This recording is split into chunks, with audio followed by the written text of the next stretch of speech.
there and go on here.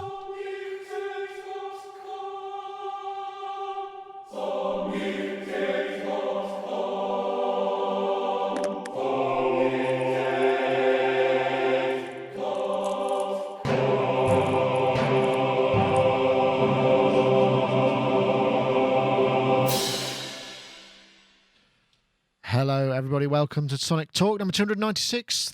This is the one before Christmas. Hence my tartan garage. Well, it's probably a 50p hat from somewhere, I think. I doubt if I would have splashed out on anything too pricey from the haberdasherist or the hat shop. So anyway, welcome and thank you for joining us. I can't believe we're finally at the one before Christmas. It seems to have suddenly crept up. And here it is. I'm going to quickly, before I get any further, I'm going to go and get Gaz, because Gaz is actually... here he comes. That's all right. He's joining us, so that's absolutely fine. So I'm going to start with you, Mike, because you're here. Mike Gregg from Mazzulu? No, damn. I haven't got my notes ready. Damn. That's all right. Mazzaru. Mazzaru is Mazzaru, that's company, right. But I'm actually in Middlesbrough College in one of the studios today. That's where I am at the moment, in my little... I should get a straight jacket now so I can bounce off the walls for a little while. Is this the kind of truck, one of the teaching suites? I can see you've got a Genelec 10. Is that a 1029 or 1030 or? No, that's the little 8030s, I think it is. Ah, okay. And what's that? The 8020s. It's a small little 5.1 suite in here with a couple of Euphonics MC controls, an MC mix. And it's linked up to a Pro Tools HD system through in our rack room over there somewhere. Excellent. And it's also linked up to another 5 recording studios and a massive live room here as well. So it's quite an interesting little box, this one, but it's fine and quiet for those solitary moments, let's say. Right, I've just realised I've got to get straight over to to Mark, because Mark has to be gone by 4:20. He's had a play date for his son to pick up, so I'm going to switch to him. He's got the rather fabulous silhouette of what looks like a model of... Is that another or what head? One of those heads. I'm afraid it is becoming a bit of an obsession. I think it's fantastic. I think you should just have them all over the walls and menacing, looking down at you, challenging you to output something creative. Not that you have problems with that. How are you, Mark? You well? I'm very well. I've got to tell you about my video. Yes, you've got a video, haven't you? Song, That's right, the Christmas song. We've done a video. How's that all going? Oh, well, lots of people are watching it, and lots of people are listening to the song on SoundCloud. And I don't know if it's me and I've maybe put the link in the wrong place, but that's not translating into a huge number of sales. So if you're feeling altruistic at this seasonal time, then please click on the link to iTunes and actually buy it rather than just enjoying it. I guess that's the tricky part. But also, I mean, the thing is about sales. It's not just about sales. It also counts to downloads, which will affect your chart position, right? Yes, absolutely. Absolutely, yeah. So we are trying for the Christmas number one, but if we've only sold one copy, then perhaps... Well, no, if it was at one, then you would have a Christmas number one, as it were. It would be one at Christmas. So, I mean, there's a sort of...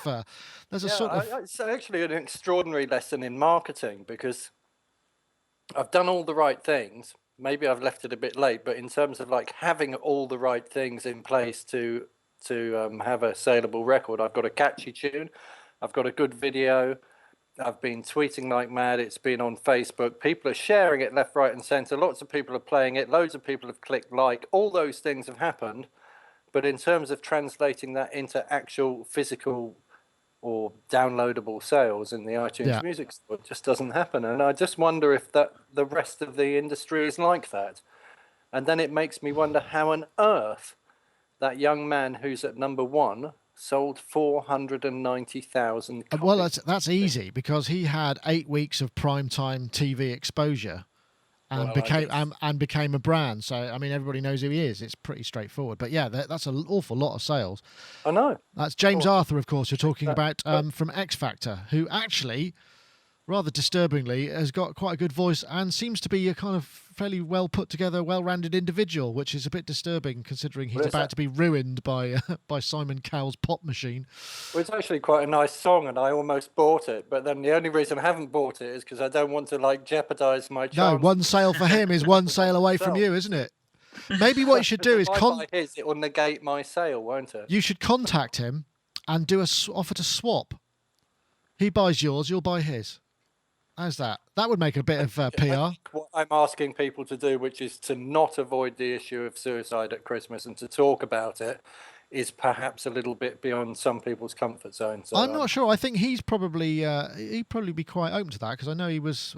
I'm sounding like I'm the expert. It's because my daughter watches it, and we had a competition every week that whoever got he was on my team and I won basically.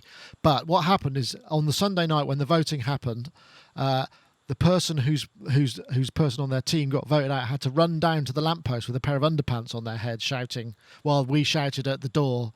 Laughing, look, there goes Mummy with pants on her head, kind of thing. I'm probably saying far too much information. Anyway, Mark, thank you for joining us. Very interesting. That's the habits of our family.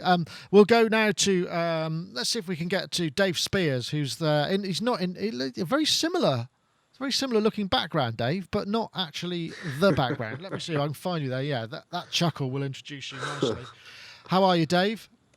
I'm okay, thank you. Thank you very much for coming to us last week. I know it was probably quite tricky, and very kind of the Underworld people to allow you to monopolise their bandwidth. Dave Spears, of course, GeForce software, rack extensions, software instruments, all those kind of things, and a collector of fine-looking hardware. Collector of old tat. Old tat. No, lovely old tat. So how have you been? You ready for Christmas? No. Okay. I just moved house, haven't I? So. Oh Jesus! Well, you've actually moved. Oh yeah. We've been in 3 weeks now. Oh, I didn't realise you'd actually moved. I thought they were doing it up and then you were going to move when it was ready. No, God, we're not that wealthy. I know people who go on holiday and have builders in, and we're just we're so envious of people who can do that. No. There is an extension being built, but they had to get the foundations in before planning permission ran out, so that had to be done immediately. We moved in, and now they've all buggered off, and they're coming back in the new year. Yeah. So I've just been spending my time trying to get everything ready so that I can have some kind of break, and then and in between putting stuff up on walls. That seems to be a man's job. I'm an expert at hammering nails and drilling into walls and putting mirrors and pictures up, and TV remote controls. I'm very good at those. Yeah, Dave. Yes. Haven't we got any batteries? Why haven't we got any batteries, Dave? Exactly. Because you just used the last lot up, dear. They don't breed. I did buy myself a really cool manly drill, like one of those cordless things. Oh yeah, 20 volts, man. 20 volts. Yep, it's a right pucker thing. Has it got a hammer attached? Is it a hammer drill? It's got two batteries, so you can just hot swap them. That's it. You're there. Now all you need is one of those belts that you can sort of slot it in with and hold screws and screwdrivers in as well, and you're there now. I've got that, but that's only for the bedroom. It's like a giant leather codpiece. Anyway, we'll moving swiftly on. Did you get that link I sent you in the middle of the night, Dave? I don't know. I don't think so. I found something on eBay and I sent you a link to it. Ah, yes. In the morning. I did see it. Good or? Not for me. Oh. Maybe I'll tell people in the chat room. Okay, right. Well, I think that's probably a little bit too inside to be an outside kind of topic. Anyway, right, we'll go to Gaz Williams, who's been waiting patiently there. Gaz Williams, who's in his lovely garret there. You'll have to speak, and then Gaz will be will appear in a window. Oh, hello. Oh my goodness, you're a really fully you're at about 11 kilohertz, I'd say, and 1 bit video by the looks of things, but that doesn't matter. You look how I feel, Gaz. Yeah. Oh, I'm plugged into the. I'm not over Wi-Fi now. I'm plugged in. That's not fair. I've got to get new internet. Hello, everybody. Yes, I've been having a really good old time over the last few days. Up to some crazy stuff. Got a wicked gig on Friday. If anyone's around in Bristol, in the old England in Montpellier, I'm playing with the world government. Oh yes, and that's kind of cool because it's a pure improvisation gig. Are you on iPad?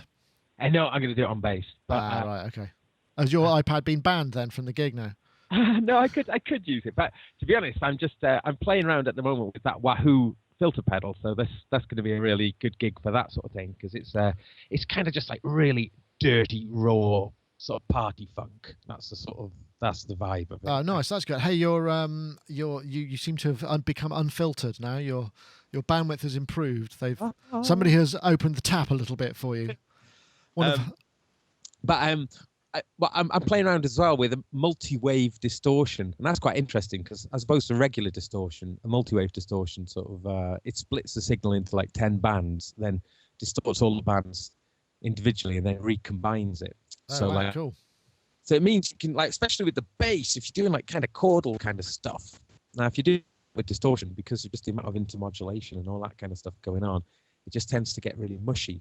But like multi-wave distortion means you get this immense clarity across everything, so you can play chords and you get all that. Interesting. Well, I look forward to hearing that. We're going to move quickly on, just purely because Mark is under extreme time constraints. He's got a 10-minute.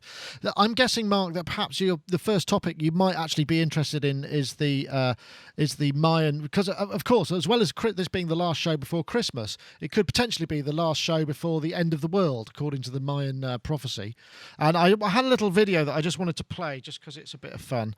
See if I can get this to play. This will be for UK people only. We're doomed. Don't be quiet, Fraser. We're entombed. Entombed. Marooned.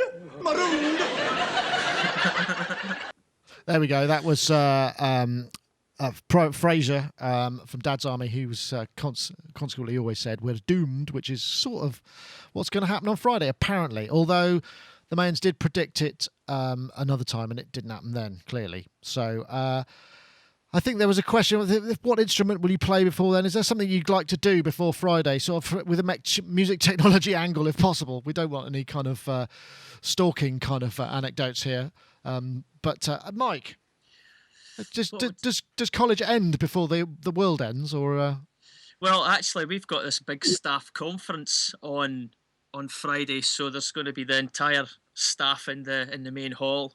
So if it's going to end, it would be a good way to end it, because it would mean it would get everybody in one place at the same time. Excellent. I'm just trying to chase you. There you are, because we lost a Mark. But I don't know if Mark's coming back. I hope so. Have I said the wrong thing? Yeah, well, so therefore, I suppose there's time to write that difficult second album. Certainly you get your skates on, wouldn't you? And you'd want it, then you could sort of send it somewhere where it would be for posterity.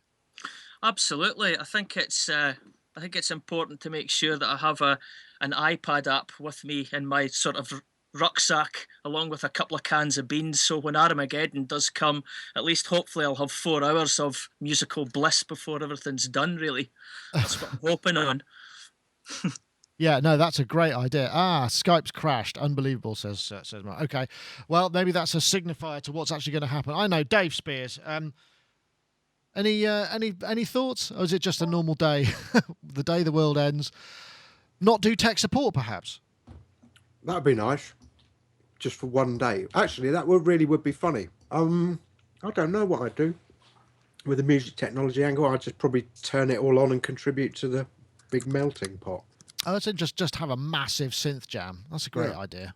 I like the sound of that. I'll probably just look at it as I die. Oh, bless. Gaz. Happy Christmas. Gaz, any cheery thoughts? Do you subscribe to this notion? No. No.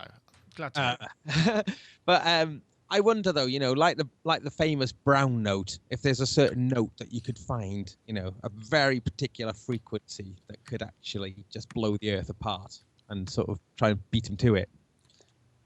Okay. But yeah, I suppose it's something to work on. Something cheerful to work on. I'm just kind of seeing suddenly the prophecy becoming true and it being my fault. So yeah, no, that would be. Imagine you started the kind of brown notes chain reaction that kind of kicked it all off. Let's see where Mark is. I don't know if if we've got him back. Let's see if we can get him back now. And then, because I think he might have something to say, and he's only got 6 minutes before So this is going to be a terrible. What we've actually got. Not only have we got a limitation, Mark. You've got 6 minutes before the show stops, and possibly the end of the world. So what are you going to do? What am I going to do if it's the end of the world? I think I did hear what the topic was going to be about, and I don't know if it was really going to be the end of the world and I had some warning about it, I would just carry on doing exactly what I'm doing now, because who's to say that what I'm doing now isn't the most wonderful thing that I could be doing, if that makes any sense. In other words, this experience, whatever this experience is now, surely this experience is the experience to be having, and not the one you're not having. Yeah, imagine. Yeah. But the idea that the world might end on the 21st of December 2012 is utterly preposterous. Yeah, I think you're right. Because, like, who invented that calendar, or why did they invent that calendar, or how do calendars even come about, and all that? I mean, time. Does time really exist? Yeah, there's a question. There's a counter question. Answer me this, Mayan. What time is it exactly?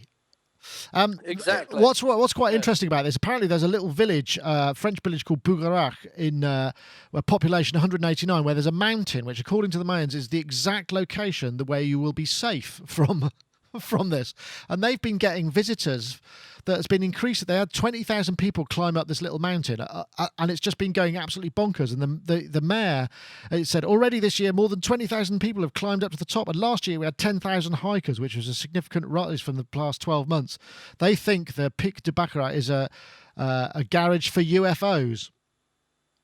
And you have to remember, though, that the Mayans also believed that a lizard ate a firefly and exploded, and wakes up every morning, and this happens every day, by the way, but I think he wakes up every morning on the western horizon in a pile of twigs, and they catch light, and that's their kind of belief about the sun. They have all this weird Jesus, that's pretty abstract, isn't it? Of things. So that's quite abstract. Science has moved on, hasn't it? Has my technology now synthesizers? I wonder what technology did the Mayans contribute musically? I mean, they're ancient Mexican civilization, aren't they? Oh, they must have contributed gold-plated connectors, one would think. They would, but chocolate. Well, suffice to say, I think we can probably say that is actually not going to happen. So don't worry, everybody. But if it does, there will be a disclaimer at the end of the show, and maybe we'll get more YouTube videos than usual, because people will just, the last thing they want to do before the world ends is watch this episode of Sonic Talk even, and the episode of Sonic Touch, which we just put up today as well. But yeah, it's a bit of a non-topic that really. I'm going to. Is there something else that you want to get in quickly before you go? Because I know you're really tied for time, aren't you, Mark? You've got like 2 minutes. Or well, I really ought to leave, actually. All right. Well, maybe that would be.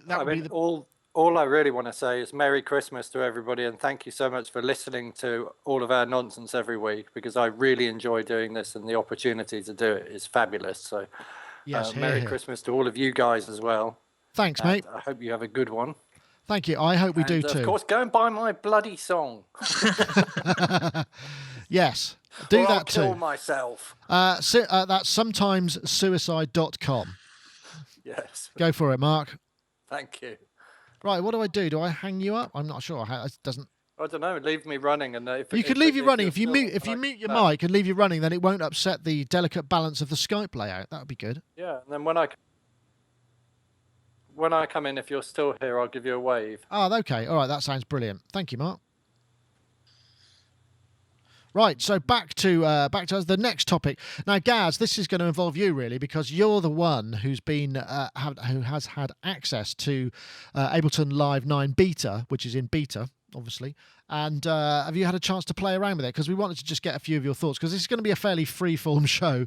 Because frankly, the world's going to end, and we just talk about what we want, really. Yes, I have.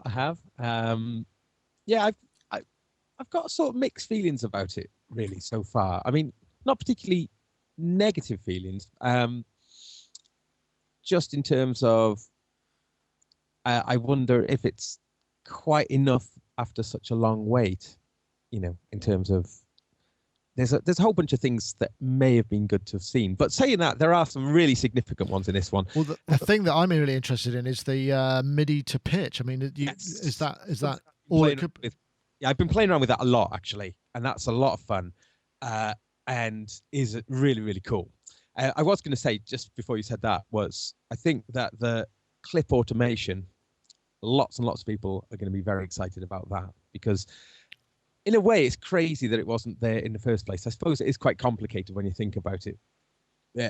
Ableton Live, I'm sure everyone knows, it has these two modes, doesn't it? It has the regular arrange page and it has the session page. The session page is where you can kind of approach music in a non-linear fashion. And so in the non-linear fashion way now, you can actually record automations into each of the clips. So that's pretty cool.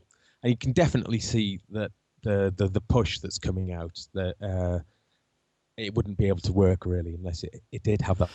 How does the clip automation work? Because one of the things that I noticed with, just in linear fashion, if you're moving, if you have events tied to each other, but you've got something that just you want to get, you set an automation point just before the clip starts so that you can do you know what I mean? So that it moves.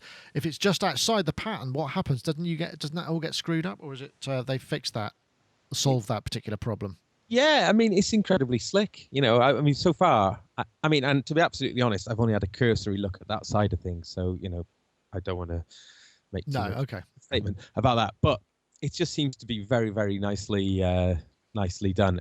And it means, you can, as you copy clips around, you're taking all their automations with them. And then when you cut them and move them around each bit, or if you take a clip, click on it, take it into the arrange page, it takes its automation with it, and then it implants its automation then onto the arrangement page. Oh, okay.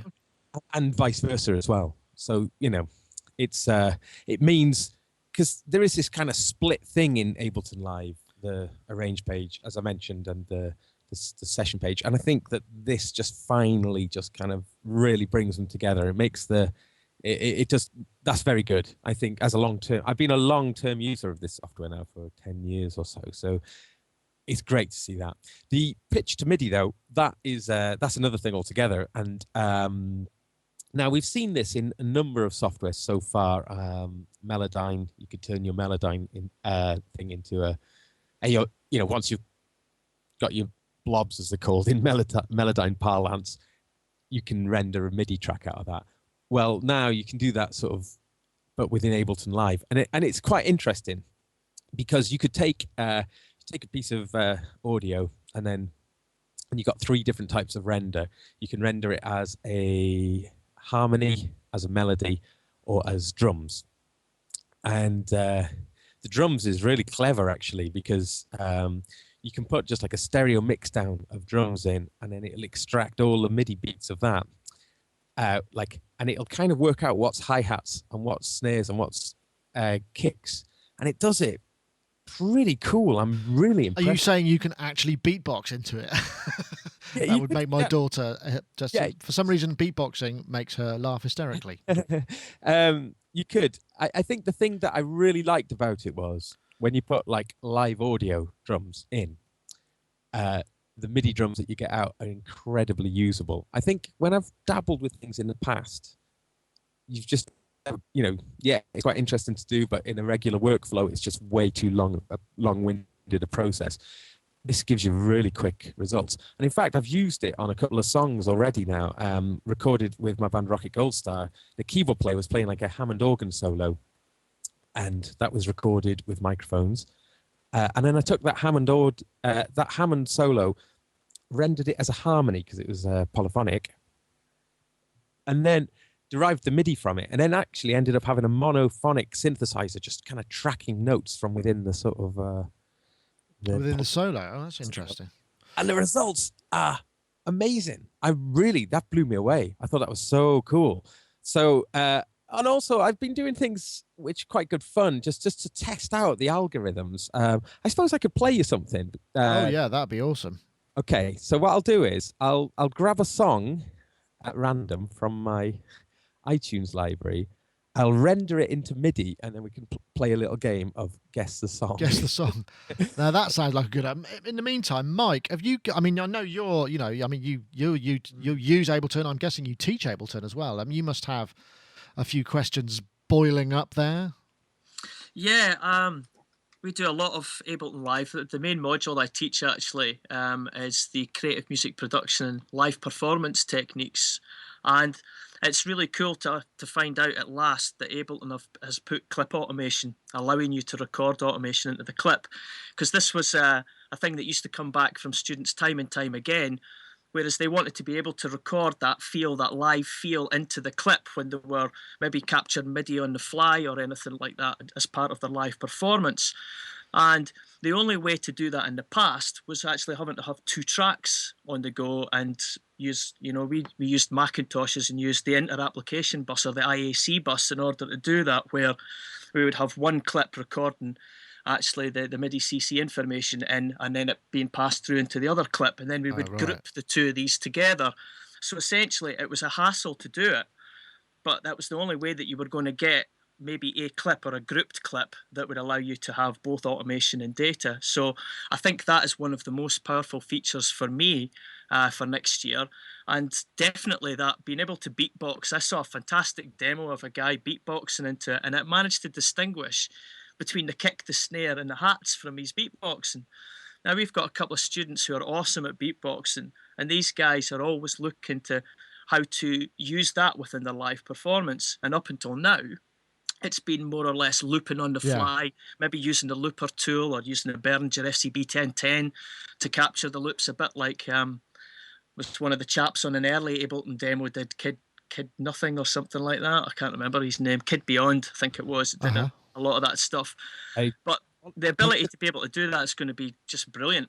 One thing though, just jumping in there though, just one thing to be aware of though, that the process is an offline process, the conversion process. So, okay, that would impact being able to do it as a live performance, but certainly not from a studio kind of point of view. Right. I'm still in the process of converting at the moment. It's taken quite a while. This is, albeit over a complete song, and I'm sure within, just like a 4-bar thing, it would be almost instantaneous, but at the same time, you would still be coming out of play, breaking the flow.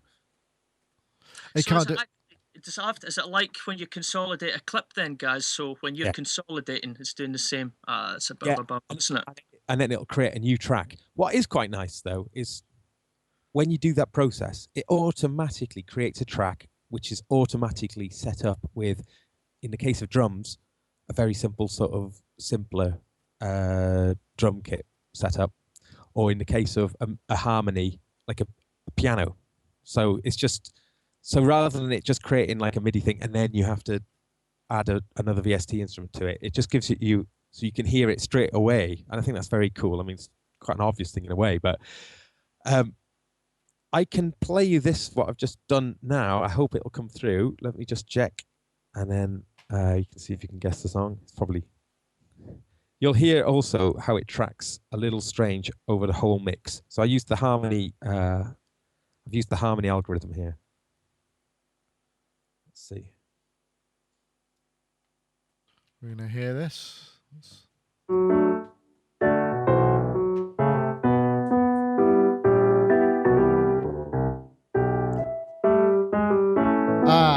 That's got to be Jingle Bells. No. No, no.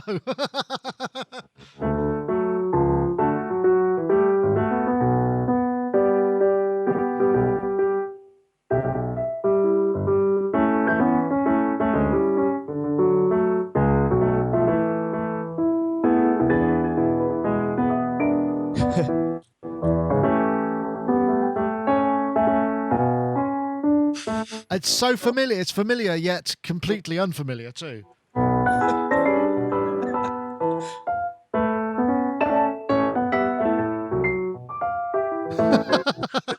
Les Dawson.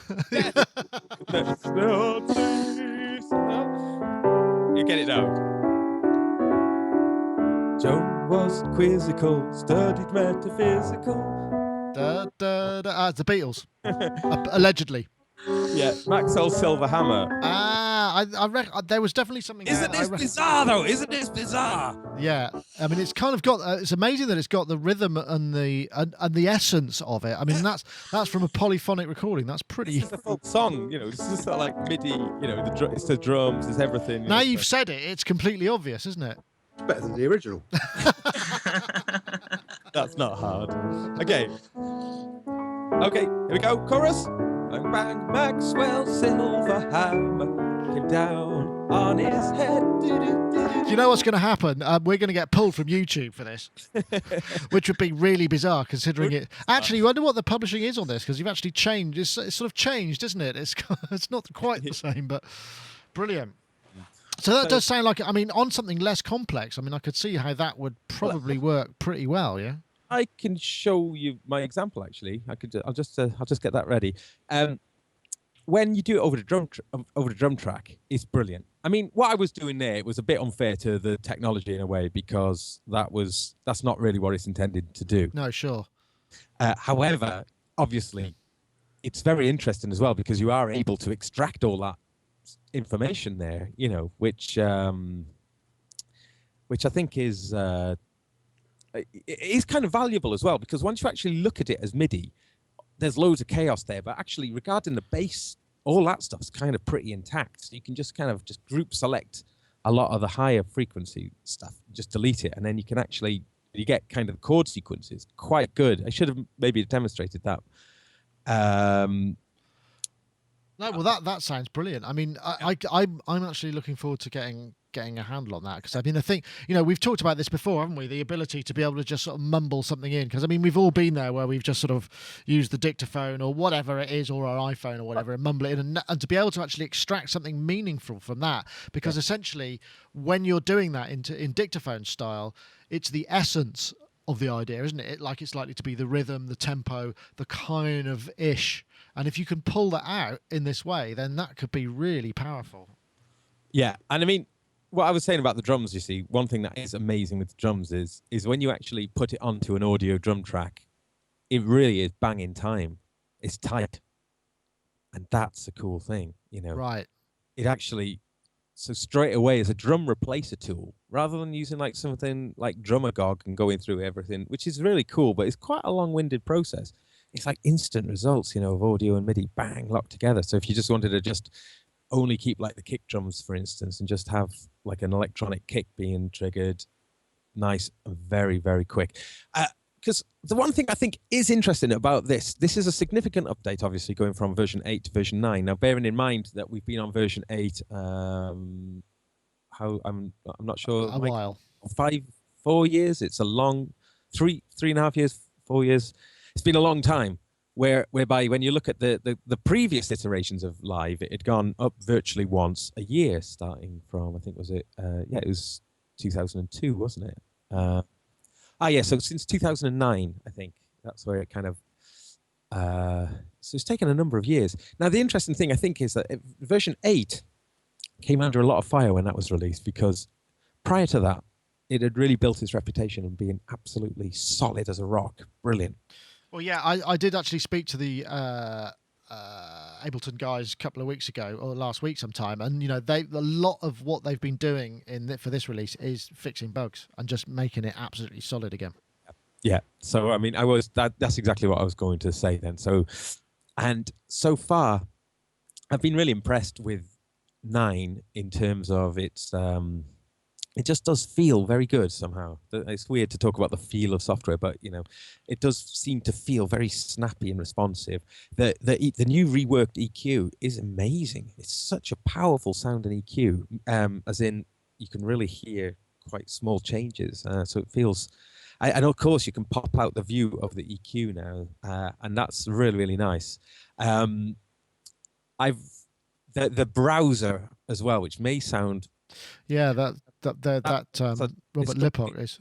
It's completely different, and the browser is significantly better actually. And you just think when you start using it, at first, I got so used to in the past you had like 3 little kind of places that you could kind of set as your personal store, as your personal places. Yeah, which initially was a really cool kind of idea, but has kind of this new one. It's just so much better, and the fact that you can have loads of your own defined libraries always there on the left-hand side, things like that really help. You know, again, Ableton Live. If there's any software that's about workflow, then it's that one. You know. Yeah. And I think that a great thing with the new piece of software, then I suppose, is that it's pretty much business as usual, folks. It's just you're not going to be. It's not like a radical reworking of anything other than the browser, as I mentioned. But as I say, everyone will be ducked to water to it. That's not a problem. All right. Okay. Dave, have you been exposed to this at all? Is this something that you've actually had the opportunity to check out? I mean, being a developer and all that. Yeah, I mean, obviously we've used it, but purely for testing purposes. I'm very interested. In fact, last week on the way home with Gaz, we were talking quite in detail about the whole audio to MIDI conversion stuff, which I'm really interested in because it does offer something really flexible, and I use it in Logic a lot. I've used it in Melodyne a lot. One of the things when I'm doing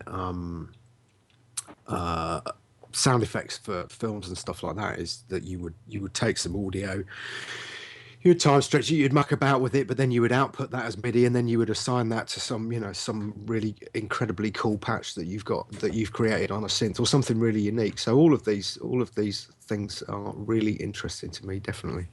Cool. Well, how does it cope with things like pitch bends very quickly, Gaz, or doesn't it? Yeah, it sort of. No, that's a good point, because I think it renders everything. Oh, that's a very good point. I can't.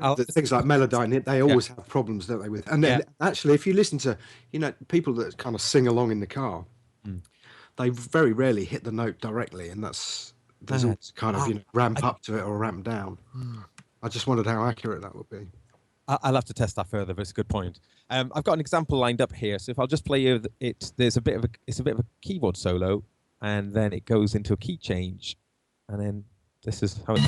Can you hear this? Yeah.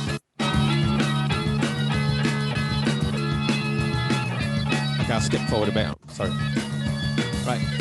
So as we're moving into this next section now, keyboard change. Okay. So I was thinking. Who talked about? Okay. So I then took that organ, then rendered it through the thing, and then now this is what it sounds like with this MIDI tracking it. Okay, so it goes up to the key change, and the synth comes in.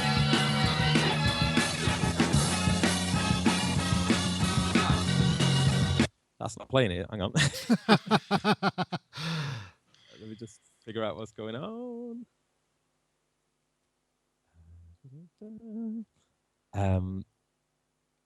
So I think the creative potential, though, is so huge.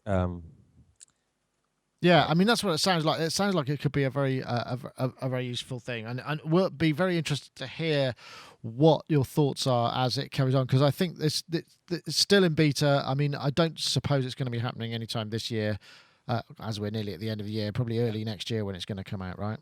Yes, and sorry, I'm just trying to get that thing working. I've realised that I've frozen it, and for some reason, because I've set up a couple of audio outputs from my audio interface to come in to do the talking. Right. Omnisphere isn't rooted out of that, hence my embarrassment there. If you just talk on, I'll just get that. Okay. Example. Well, I mean, I think the whole thing about any software that as it becomes comes to a massive overhaul like this, I mean everybody gets a bit jumpy, don't they? Because you've got half the people who kind of want radical change, and then the other half of people who want it to stay exactly the same, and there's this sort of middle path that goes sort of threads through it that is got to be very difficult to do. I mean, I don't know how do you have that sort of problem, Dave? Because I mean mostly you do a version 2 and it can be something completely different. I mean you don't have to, do you try and stick to a very specific kind of form factor that is a flavour that how your instrument operates, or do you like to try and reinvent things every time you kind of do stuff? No, I like incremental improvements. I think that's kind of critical, and also there are things that we can do now that we couldn't have done 5 years ago or 10 years ago or whatever, that were kind of pipe dreams. So it's basically trying to mesh those two things, just get a little bit more performance, add a few more features. And I think Live are really good at that. They don't constantly, or Ableton are really good at that. They don't constantly try and reinvent the wheel, which it's funny. I know that one of the topics is about next year, and I'm it's very easy to get cynical and go, well, it'll be the same thing, won't it? But it'll just be a different format. But actually, I kind of find this word revolutionary every 5 minutes is kind of irritating. What we want to see are steady and good improvements on things. Yeah, no, I'm guessing also, Mike, for you, that must be, because you teach modules, you don't want them to release something that's going to be completely unfamiliar and you have to start from scratch again, right? Yeah, absolutely. One of our biggest challenges is when software companies decide to bring out upgrades, because we've got a massive amount of computers here that have to be upgraded, and because of IT policies, they have to be done through disk images. So a new image has to be done, and then it has to be redeployed over all the PCs.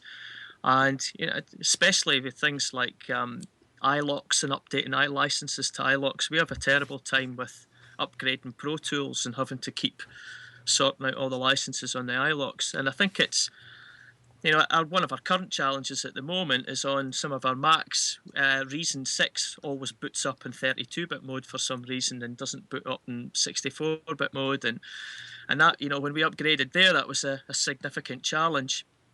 So I think it's, going on what Dave said there, I think it's so important that each little upgrade or anything that happens is just sorting out things that are maybe a little bit buggy and just keep going for stability all the time and making sure that the products are far more stable and can be used. Yeah, it really is important. It must be actually quite difficult to manage a team of kind of creative chomping at the bit coders if you're saying, no, we can't do that. We can't do that. We can't, because essentially what they want to do, and quite, fair enough, really, is to kind of come up with fantastic, brilliant new things and kind of show their chops. And, but actually we sort of think we want it, but actually we don't. I mean, Dave, I noticed you smiling there. I'm giggling, yeah. Actually, I have to say I'm probably the worst offender because I'm like, oh, yeah, what about this? But there's something we're working on at the minute, and we had a very, very strictly defined set of parameters, and it's me. But things come as and when you play with things and explore things. There's an engineering side of things, but then there's a kind of creative side of things, and I take care of the kind of creative side of things. And as you explore more and more deeply, you kind of go, oh, it'd be really cool if. And yeah. I know we've spoken about it before, but what my big passion is this whole marrying the engineering and creative side of things, because I think the companies who get it right really get it right, and their instrument and their products are very musical, and there are companies who don't, and their products are very engineering heavy, complex. And I've seen like maybe old school musicians sit in front of certain things and go, I don't know how to work this. It's interesting.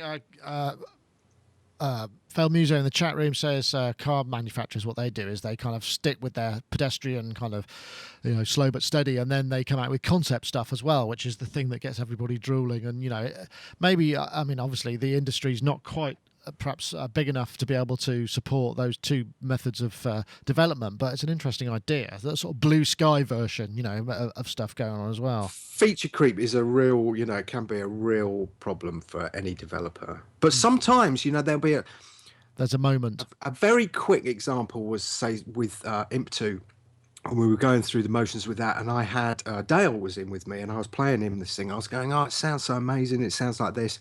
And actually, if there was a way of kind of panning the voices individually, it would just sound, these particular pads would sound so Obi-like.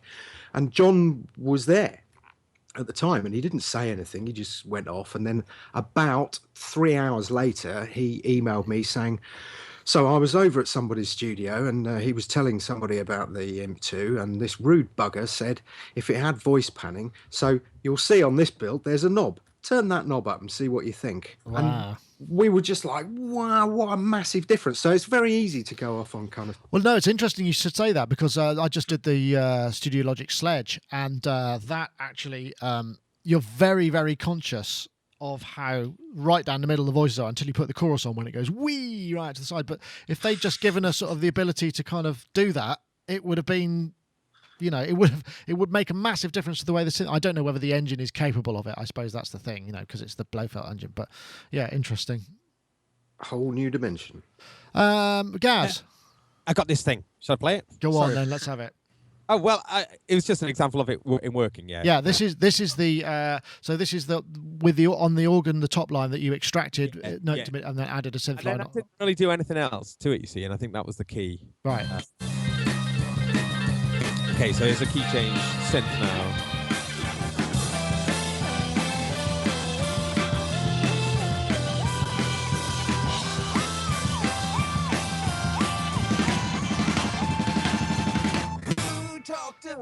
So essentially what's happened there, I mean, we're probably listening for something really dramatic, but actually what that did is found a line for you within those chords from the audio, and it, as a happy accident, it worked as something that you kept, right? I did a few little tweaks. I used I put some modulation on a few notes, but other than that, the actual notes were just like randomly picked out, and that was really cool because and I think that's that creative thing, where you just I think because it's so easy to do now live, those kind of things, it means it's really good fun and bang, Sorry that it took me a while to play that example, but the actual thing itself is very, very quick and slick. Gotcha. So. Hey, I've just realised it's time to say thank you to our sponsors. We've got obviously Yamaha are our continued sponsor of the show. I'm going to press the button and see if the ad will play, because we should say thank you to them. So let's see if it's going to come. Any second now. There we are. This is... I'll say thank you to the show sponsor, this Yamaha. They've got a world of musical applications, over 20 and counting, probably more. Since this ad copy was written, there's been even more added.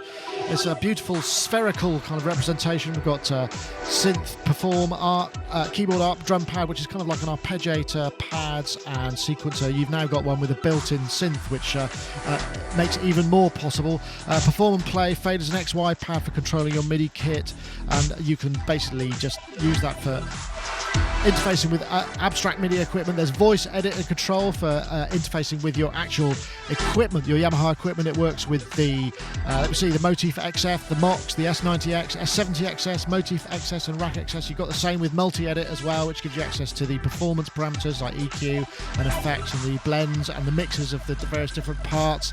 And these are applications that work specifically with Yamaha keyboards, as I said.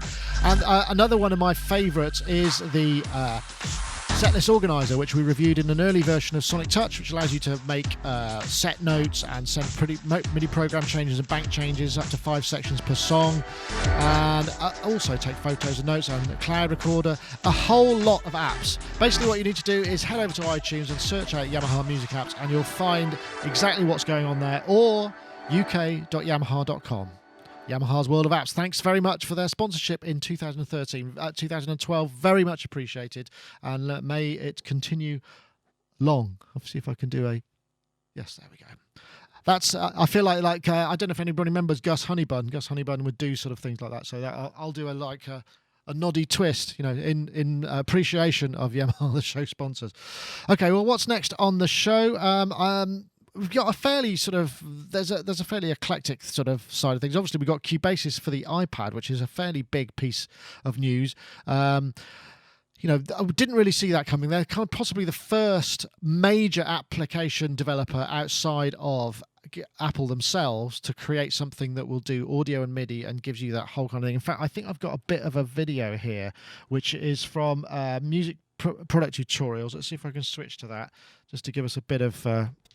So I've got to be really quiet tonight because everyone's gone to sleep, but I just wanted to show you a little preview of Cubasis on the iPad. So this is a version of Cubase. Now I'm pretty sure Cubasis used to be another application from Cubase. It was like a starter pack, wasn't it? I'm excited about it because this is so much like a condensed version of Cubase. It's got all the grid edit and the kind of key edit and what have you, and it looks fairly straightforward. It looks fairly... Just going to make a copy of it. Cool. I mean, it's quite an expensive item. Nice thing is if you set something up like with a music. This is a good part. If I come here, let's go for say rock organ. Double click on that, and then on here you got keys, some chords,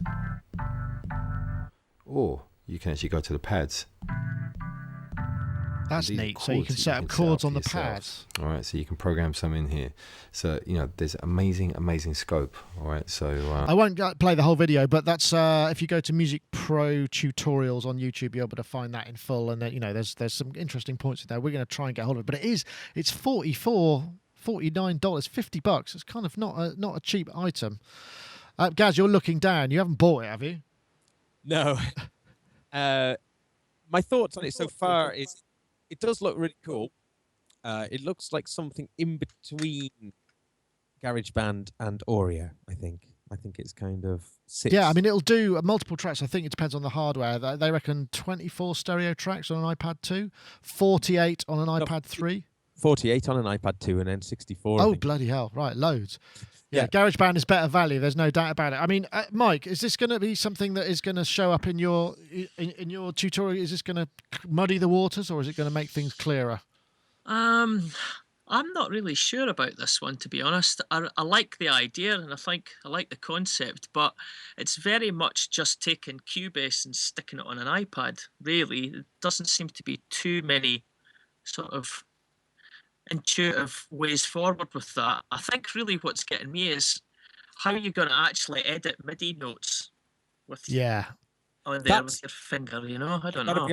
I've got to be honest.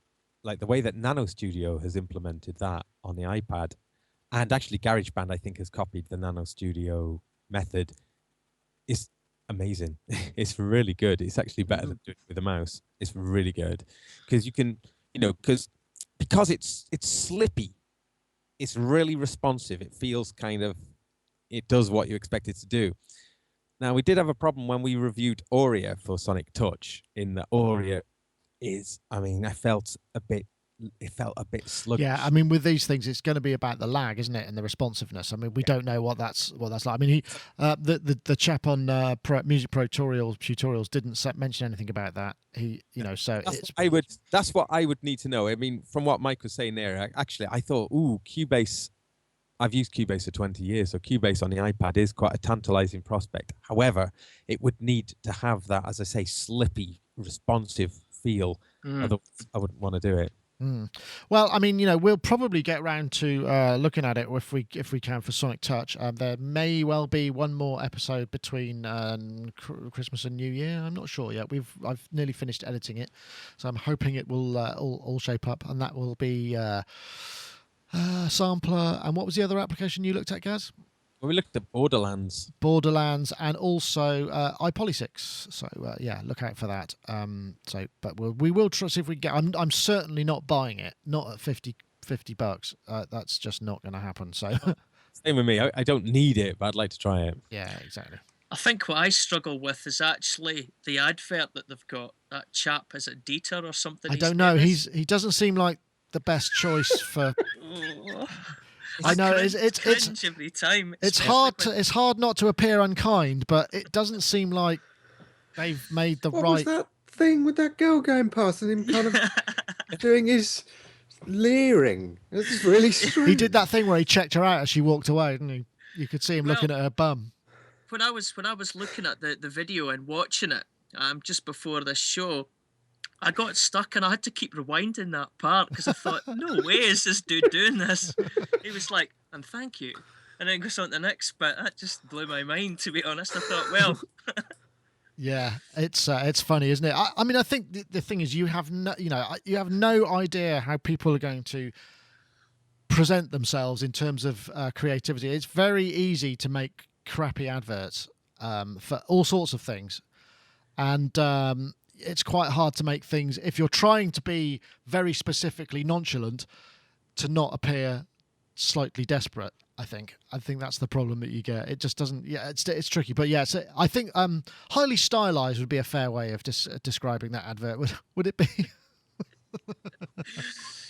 Oh, it's perfect in time for Christmas. Yeah, it is. He should have been wearing this hat. Really. Yeah. Maybe I'll send. Ham it up. Yeah, let's have him dressed as Santa.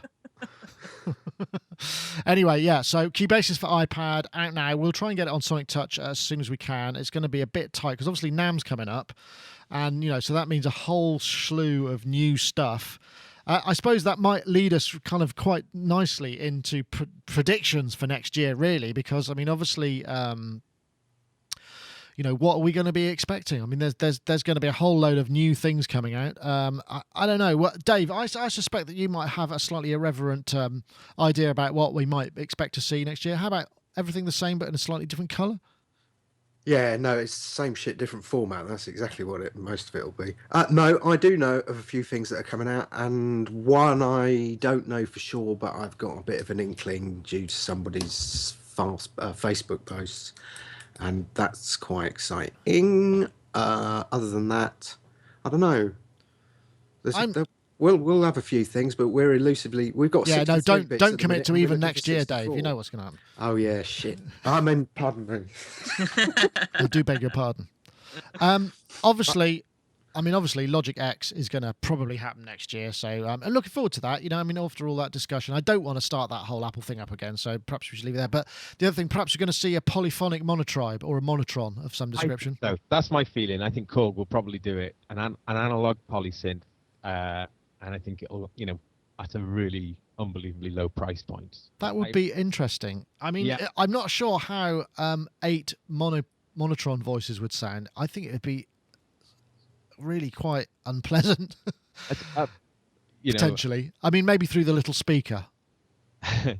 I don't know if it would be in that range or whether it would be like Do you get the sense that there are going to be more synthesizers? I mean, we've had the success, because there's been, really big product from this year, which still hasn't really kind of hit the markets yet because of the construction, because of the production issues. They're getting there now. Is the Arturia Mini Brew, and that is a brilliant imagining of hardware, and demand for that is unprecedented. Really, it's it really is showing huge desire. So. Hence my feeling that if they don't go for the analog poly, I think that's a huge market, the cheap analog poly market. Yeah. Happy Fun Team in the chat room says the Mini Schmidt. Everybody will be able to afford one. The iSchmidt. Yeah, Schmidt. The Schmidt happens.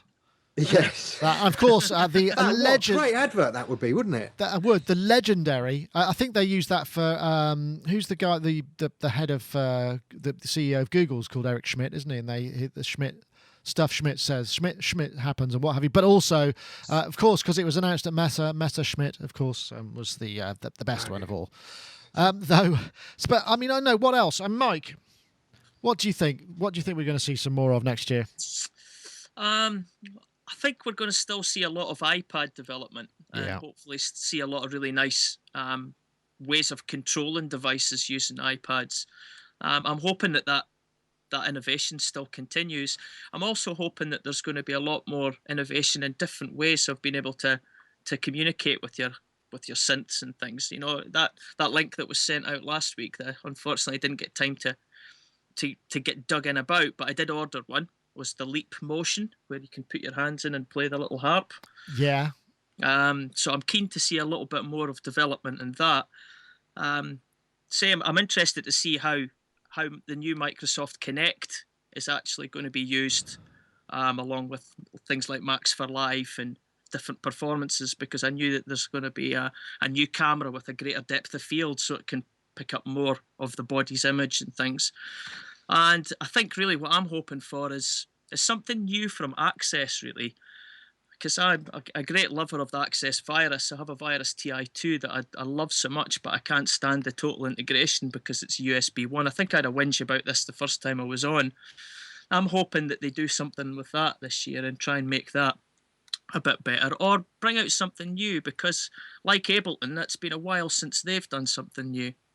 So yeah, I think that's a very good point, and we'll be seeing them. I think I've got an appointment booked in already for NAMM, so I'm going to go be seeing them there. But yeah, I would like to see. I mean, I would really like to see some more development of, in the Android, because we've got these amazing tablets coming out, and we've got the Surface Pro, which is the Microsoft thing, which is, I mean, it still sounds like a bit expensive, but there's all these kind of cheap tablets that have got really kind of quite powerful processors, certainly equaling what the iPad can do. And I just really, once somebody cracks, or maybe, Google introduce a change to the kernel so that there is more real-time priority, so that the latency issues can be dealt with, then I think it's going to really take off. I mean, that's what it's going to take. It's going to take just that, for the same reason I got excited about the Surface, because of the idea that it's something that will a foil to Apple's monopoly. That's what I want to see, really, because I don't want one company being in charge of everything. It's no matter who they are, really. Mm-hmm. I'm also hoping that there's going to be a bit more of a push on how to collaborate online with software, because I know that that VST Sessions or something it's called in Cubase 7, where you can record VST Connect. That's it. Yeah. More things like that would be good, because I remember Ableton looked at some form of live sharing and collaboration in version 7, and then that got shelved. And then there's talk of Bitwig Studio coming out just round the corner with a lot of this built in. So I'm really excited to see if anybody really manages to get a handle on that. Yeah, that will be good. I think the key to all of this stuff is really going to be bandwidth, isn't it? And also that, because when any of this collaborative stuff happens, you do need some serious computing power, because it's essentially got to render these proxies super fast so that they can go immediately to the person who you're working with. And then, in the background, it'll replace it with the sort of the full res version. So that it's going to require an increase in bandwidth and the sort of the management of resources within the CPU.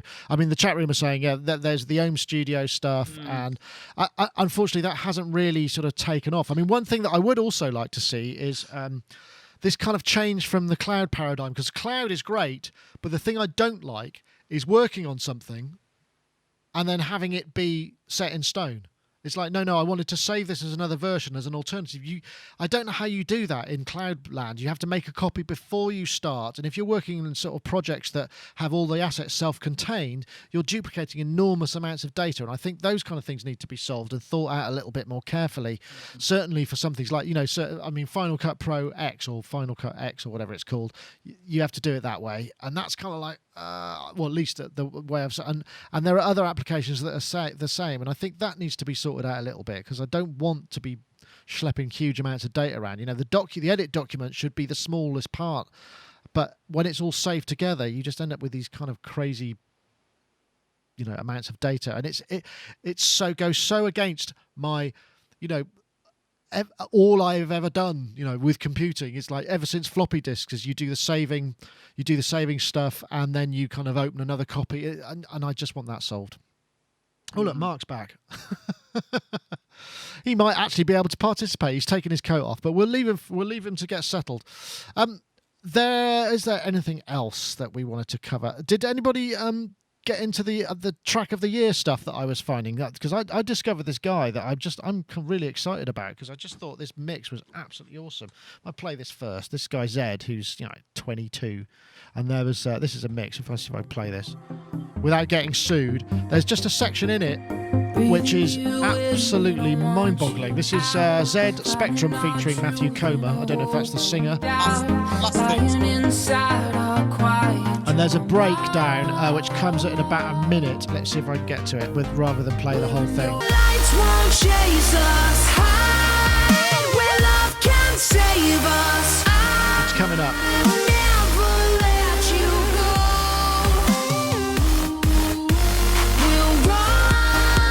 No, here it is. I'll play it.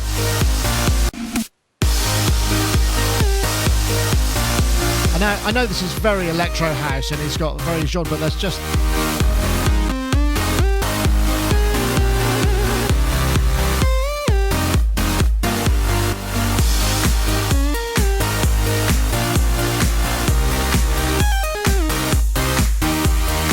Anyway, I'm just getting loads of flack from the chat room for my terrible poppy taste. This guy Zedd is like 22, and he just he just contacted Skrillex on Facebook saying, "Oh, I've got a mix." He's a classically playing pianist, and just got signed, and now he's producing all sorts of people.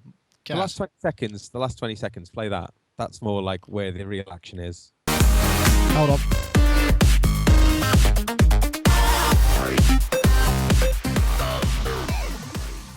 Yeah, that's right. Yeah. That was that bit. That was the extended bit. But I mean, I really like to know who mixes his stuff. I'd have to check that if he mixes it as well, because it's just genius mixing. It's just a brilliant piece of synth pop dance production. I don't know, I like that. But this came from this article that was Beatport's. If we go here, Beatport's top 10 must-hear tracks and remixes of the year, which frankly I was pretty underwhelmed by, apart from that one track which just blew my mind a little bit, perhaps more than it should have. I know, Dave Spears, did you get any kind of deep musical joy out of any of that stuff? Or if not, have you got anything else? I did have that one that I sent you. No, I thought Matey Boy was good. It's interesting because my nipper, I say nipper, she's 16, is like totally into Skrillex, and that's kind of all I had to listen to during the summer. We got this really cool car with a really cool Bluetooth hi-fi system, and she was just like, dude, I can do this from my iPod, and it was so everywhere we went. And actually the couple of tracks that she played a lot I thought were borderline genius, and then as she played the entire album, I began to realise that they were all the same, and it was all the same kind of presets and stuff like that. So yes, that was my kind of thought with Scrotex. Somebody's written in the chat.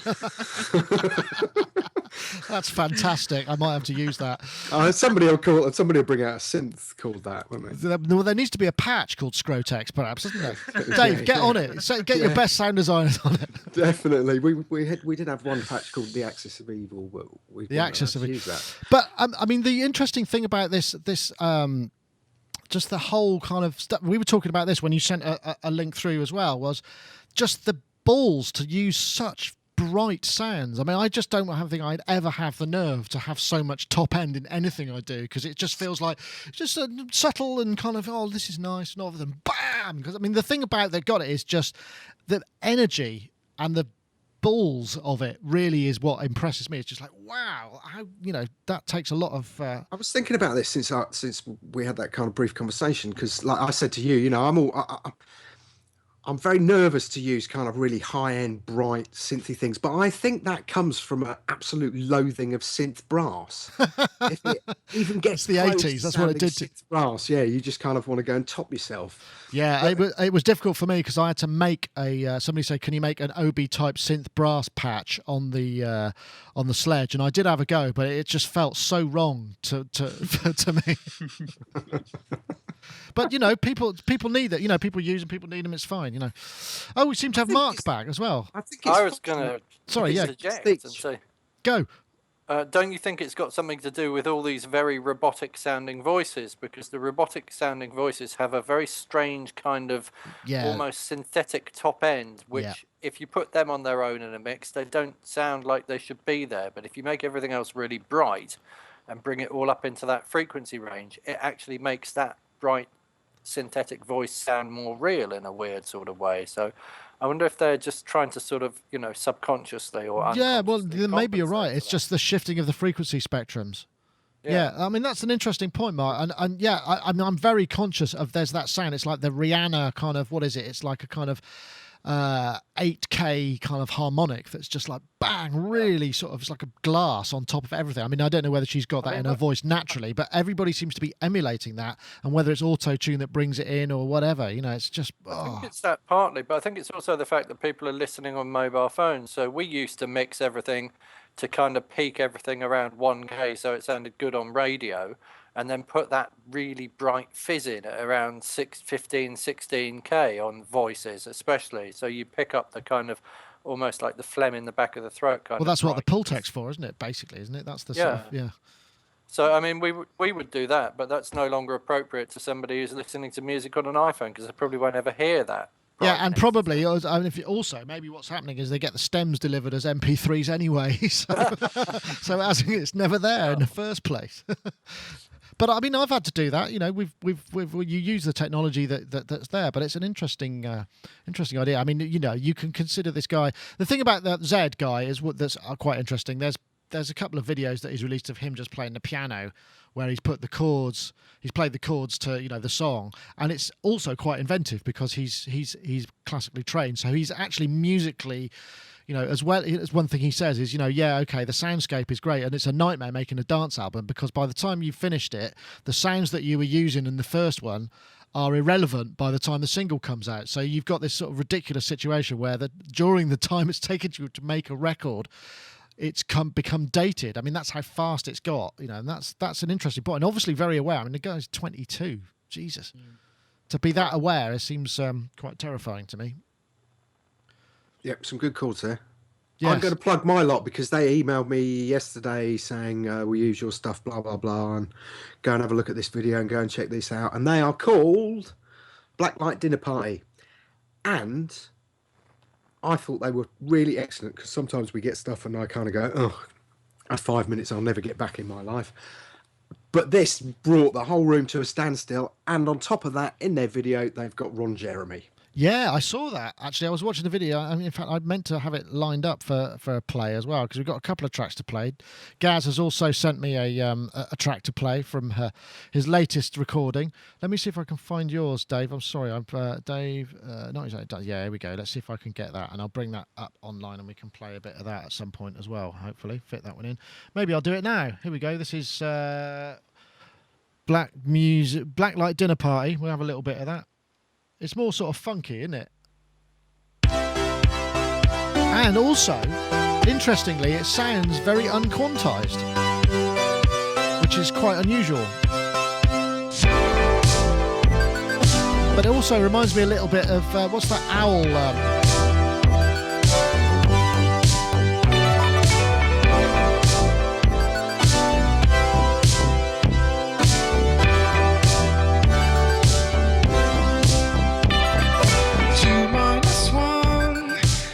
Justine.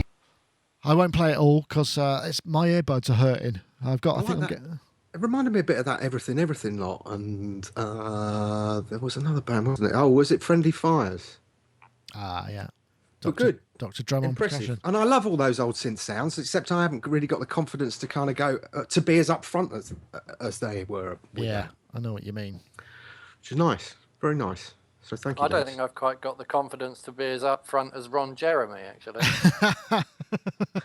Well, not many people have, I think, to be honest, Mark. Mark, I'm glad you could make it back. I just wanted to get wanted to get your thoughts on predictions of technology for next year, just as a quick interjection, because I was going to ask you, but you were still taking your coat off.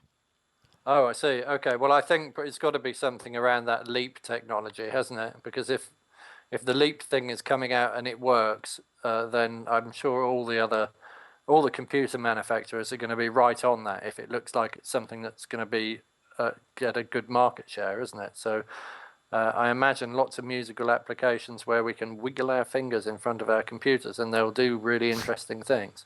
I'm hoping, anyway. Sorry, I'm just laughing at the Ron Jeremy jokes that are coming in.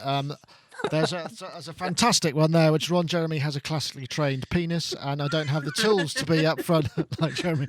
Absolutely brilliant. Good. I'm glad the chat room managed to descend it into disgust rather than us. So I only read it out. I didn't write it. I'm sure he's been in some normal films as well, though, hasn't he? He's not really? just. I think he was. Wasn't he in? He's been in some of those, like Into the Valley of the Dolls, that kind of stuff. I don't know who the guy who makes those movies. Anyway, Hamlet, Shakespeare, yeah, something like that. I'll tell you what I loved about that film, though. That film has got, or the video for that song, it's got a fabulous storyline that doesn't necessarily follow the lyric of the song. And I mean, it's not the kind of music I'd normally listen to, but I felt so compelled to find out what would happen next that I ended up watching it all the way through to the end. So if it literally touches a chord where you kind of like go, oh, I must find out what happens to this chain now as you're watching it. So I think really clever. That is just to get Blacklight Dinner Party Gold Chain. If you search for that, you'll be able to find this and see Ron Jeremy doing his thing as well, and listen to some great music. Anybody else? Gaz, did you get any joy out of that top 10? Was there anything in there that kind of made you think, oh yeah, that's so good, or is it all a bit not? Not really my cup of tea, but I did like that, the tune that you picked out. I wasn't sure about it until it did get to that last section, and then he just kind of starts really showing off, and then I kind of got it then. But yeah, not sure. Okay, that's fair enough. I'm more of a band. I'm on some, that's the sort of a stuff. Band guy. Okay, Mike, I'm coming to you. Do you get? I mean, you must get quite a lot of stuff coming through because you've obviously got lots of kids coming through the college who must be, some of their chops must be really out there and kind of really quite pushing the boundaries. I'm making assumptions. Do you get exposed to a lot more music this way? Yeah, we do. We've got a right interesting bunch actually. This year in particular, there's a lot more band-focused guys. But in the previous years, we've had everybody that's been into sonic art doing some really bizarre stuff with broken cymbals and dropping coins in water and creating big soundscapes. And then we've had some guys doing amazing electro house choppy sort of stuff along the lines of that young French dude. I think it's Mayan when he did Pop Culture last year. I thought that was fantastic. I think it's got over 2 million hits on YouTube with him using a launch pad, and he had 30 different tracks all mashed up together. It's a fantastic thing. So a lot of our kids were into that, especially that type of sound that Gaz mentioned. Just in the last 20 seconds of that track seems to be quite popular, along the lines with this new sort of glitch hop sort of sound that's coming out, a fusion of sort of dubstep and things. But as far as tracks are concerned, I kind of love that rudimental track with what's his name, John Newman, featuring John Newman, that Feel the Love. It's a bit of a drum and bass sort of euphoric type track, and I like it because when I play it, I tend to break the speed limit a lot going to work, and it's a good rush, really. Nice. I wonder if there's going to be because do you remember that we used to get patch randomization in all these kind of Atari DX7 programmers? Do you think there's going to be a plugin that's basically going to do the same thing because those cut ups are really, really sort of quite there's a sound in one, everything's got a different spot. Do you think we're going to end up with some plugin that does that for you? Sounds like it might be a good idea. I hope not, actually. No, they make Stutter Edit, which is it does the cut up stuff, but it doesn't do the substitution in quite the same way. I mean, you might be able to figure out how to do it, but I think that's the genius in being able to produce those tracks is the effort and the time and skill that's went into pinpointing those unique little slices and stringing them all together. I think there was a little interview on how the guy did it. And he had a melody in his head, and he would look through all the different phrases in the tracks, and he would pick the small, maybe a bar or 2 bars or a few notes, and he would string it together to create that melody, which was created up through cut-ups. And I think that's brilliant. That's just genius, the way that you're doing that. I think give me more of that. Brilliant. He must be like a Korg wave station, then, mustn't he? He must think like he's a wave sequencer. Bit old-fashioned now, isn't it? The Korg wave station. It's funny because that's what Dave Gamson was saying about people like Dr. Luke and Max. What's his name? He said they rarely use MIDI stuff. It's all audio that's literally just chop, chop, chop, chop, chop. Well, you can get the timing. You can get that absolute gate, can't you? And that just the stop. Yeah. Because that's the thing about those gaps are just so silent. When you're dealing with a waveform that's toothpaste and then gone, it's just really sort of that's what makes it dramatic, I suppose. That's the most important thing with that is getting those chops bang on, and that's what makes that style of music so good, because to the point it's so clinical, but it has that perfect timing. Not to say that some of the earlier dance music was good in its own right, because it was a little bit more sloppy with the timing going out, but no, that's quite interesting because some of those grooves and the swings in the cut-ups, you can't rely on feel for that. You have to know what the tick values are, and it's a different process, I guess, isn't it? Unless you're playing it with kind of somehow playing it in. I don't know. I think that's what's really good using. When you use programs like Ableton Live in the session view, you get that arena to attempt those types of things, because especially using something like a launch pad or something, you can actually have all your little clips set up and individually quantize each clip and then just trigger them and play about until you actually get something that works. And I think it's a lot of experimentation, and I think that's really good for people to do that. And we've got the technology now to break the boundaries of experimentation and really come up with some interesting stuff. Yeah, definitely. We seem to have lost 2 of our panel members. Dave, you've gone for more snacks? I'm here, but I've got to go because it's my daughter's presentation evening at school, and I've just been told that I've got to be at home by 6:40. So I'm going to vanish and say Happy Christmas to everybody, and I'm going to leave you with an impression. So like this. I'm going to get me that rabbit. Mr. Fudd. Woohoo! Dave, happy Christmas. Thank you so much for all your participation and your generosity with your time, and have a great Christmas break and enjoy the new house. I'll have to come and visit you one day. Yeah, definitely. And yeah, maybe between Christmas and New Year, if you're on your going anywhere and not packing boxes, give us a ring. Yeah, definitely. Take care. Thank you very much, guys. And I think we'll probably use this as a time to say goodbye to everybody else. We'll say also Mike Gregg, who's just ducked out a shot there as I switched to him inevitably. Mike, happy holidays. I hope you get a restful time away from college, and you can kind of they shut the doors, and you don't get. When do you go back? We go back on the March 7th. sometime. Well, yeah, hopefully never. Oh, look there. Mark's got a little Santa. Anyway, thank you very much, Mike. Very much appreciate you having you here. Merry Christmas, everybody. And also, we'll say thank you very much, Gaz Williams, who's there in the corner. We're going to play him out. If he talks, yeah, he might talk. We're going to play you out. We've got. Well, actually, I'll go to Mark first, because then you can describe what it is that I'm going to be playing. Okay, so I'll go to Mark Tinley. I can't describe what you're going to be playing. Hey, Mark Tinley there with a Santa. Oh, it's a. I've been trying to get one of these for ages. They're Lego. That's a Playmobil Santa, isn't it? No, it's Lego. It's one of the new series of Lego minifigures. Fabulous. Anyway, thank you very much, Mark. I've already said thank you to everybody, but I'll say it again because I do really enjoy doing this, and so thank you very much to you for having me. Oh, well, anytime. You're always welcome, and everybody always is. For coming and listening, because without them, of course, it wouldn't be any point in doing it would just be us. So everybody have a great Christmas. Have a great Christmas, everybody. And yes, and thanks to all of the people that are listening as well. And we'll also say, so Gaz, you're going to tell us a little bit about, you've got a song that is that you're going to play us out. This is something that you wrote, right? What you wrote? It was just a little bit of it was just a bit of venting my spleen at Apple a little bit. And it was for a session for Radio Wales. And it's a song called Phantom Phone Vibration, and it's just a playful song. We just performed it live for the first time the other day, and it's just really good fun to do. I felt, because we do this show Sonic Touch, and I've just been feeling that Apple have been doing things which is so far removed from the way I like to, what I believe in now, and I'm feeling this real kind of. I feel like I'm trapped between these two things, that I love the innovation on the iPad. I love it. So that's why I like to champion. But the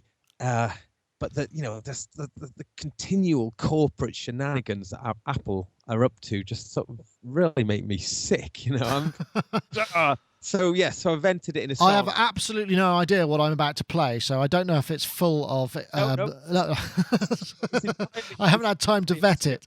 It's entirely obscure. So, guys, once again, this is going to be the last show until I think the first show back is going to be the 9th of January. And then we got one on the 16th, and then it's NAMM time. And then, so our 300th episode is going to be, we've figured out it's the 6th of February, I think it is. Woo-hoo. So, I'm going to have to figure out how to do something, plan through whilst dealing with NAMM. It might have to be postponed a little bit. But anyway, so, yeah, we're going to be a bit dark. Between Christmas and New Year, there won't be much news or anything going on. So I might try, we've got another Sonic Talk and another Sonic Touch and a couple more reviews on the guitar side coming out. But once again, thanks to everybody for listening. Thanks to all the people in the chat room who come here every week and give up their time and risk getting caught by their boss or listening at work. I'm guessing there's probably not many of those. Everybody. Happy Christmas, everybody. We'll give them all a big wave, shall we? Yeah. Happy Christmas. And we will now let's play out with the Phantom Phone Vibration, which is over here. So I'm going to play this. I have no idea what's going to happen.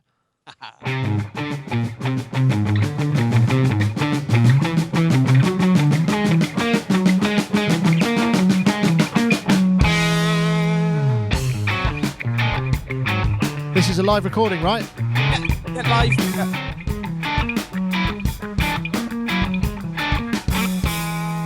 Wow. Phantom phone vibration.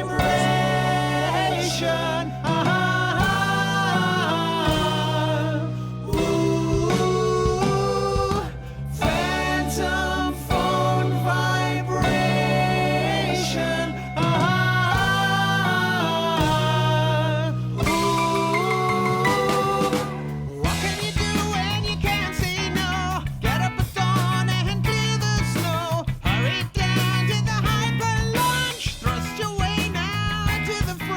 relentlessly inelegant. Yeah, you have to have it now. I can't make amends for all of your friends. I can't make amends.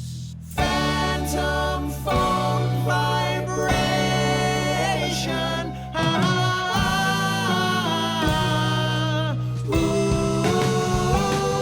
Reducing size yet growing large. A storage system camouflage. Multi-touch antenna scratch. Make it trolls an enemy. Paint them well with NFC. Extend your lifetime. Guarantee. Come and see. Technology symmetry. That's brilliant, Gaz. Thank you very much. Wow. I'm guessing people can get this on iTunes and various other good places. Where can they hear the full? Oh, it's on SoundCloud. If you go Gaz Goldstar SoundCloud, you'll find it on there. And then Look, you he's just got a click it- star just- above his head. It's Jesus. He's the new Messiah. Okay, well that's it, folks. Thank you very much.